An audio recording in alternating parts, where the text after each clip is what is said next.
이재명 대통령이 부동산 문제로 딜레마에 빠진 모습입니다. 정부 출범 초기에는 문재인 정부의 실패를 거울 삼아서 부동산 문제를 세금으로 다루지 않겠다는 메시지를 냈습니다. 문재인 정부가 세금을 올려서 부동산 문제를 해결도 못하고 중산층의 지지를 잃었다는 지적을 받아들인 것으로 풀이되었습니다. 하지만 이후 정부의 몇 차례 대책에도 불구하고 약발이 먹히지 않으니까 이재명 대통령도 다주택 소유자들을 강하게 압박하고 세금을 때리는 방향으로 선회하고 있는 모습입니다. 다주택 소유자들은 이재명 대통령의 동료에도 불구하고 망설이면서 시간을 벌 것인지 팔 것인지 저울질하고 있다고 합니다. 청와대의 대통령 참모들과 현 정부 고위직들 가운데도 다주택 소유자들이 있고 이들도 저울질하기는 마찬가지인 민망한 모습입니다. 이렇게 난처한 상황이 벌어진 데는 강남발 부동산 불패 신화가 워낙 뿌리 깊기 때문입니다.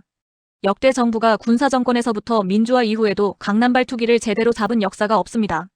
세금을 아무리 때려도 잠시 반짝 효과뿐이었다는 학습 효과가 역대로 쌓여왔기 때문에 이재명 대통령이 겁을 주어도 망설이고 서로 눈치를 살피고 시간을 버는 그런 상황인 것입니다.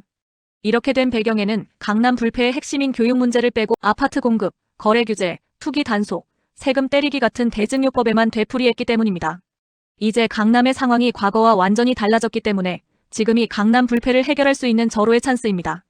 지금 강남은 초고령화와 저출산으로 인하여 중고등학교 학생이 워낙 부족해서 지방 전입생으로 채우고 있는 그런 실정입니다.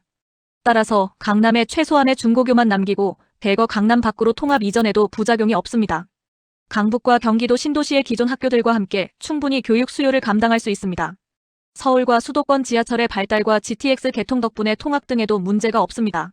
지난 반세기 강남 발투기, 강남 불패 신화의 뒷배 역할을 해온 강남 8학군을 분산하고 그 자리에 아파트를 짓겠다는 정책의 발표만으로도 강남 아파트값이 떨어지고 다주택 매물이 쏟아질 것입니다. 한국 경제의 동맥경화, 사회 양극화의 주범으로 역대 대통령들을 괴롭혀온 부동산 문제는 이렇게 하면 해결될 것입니다.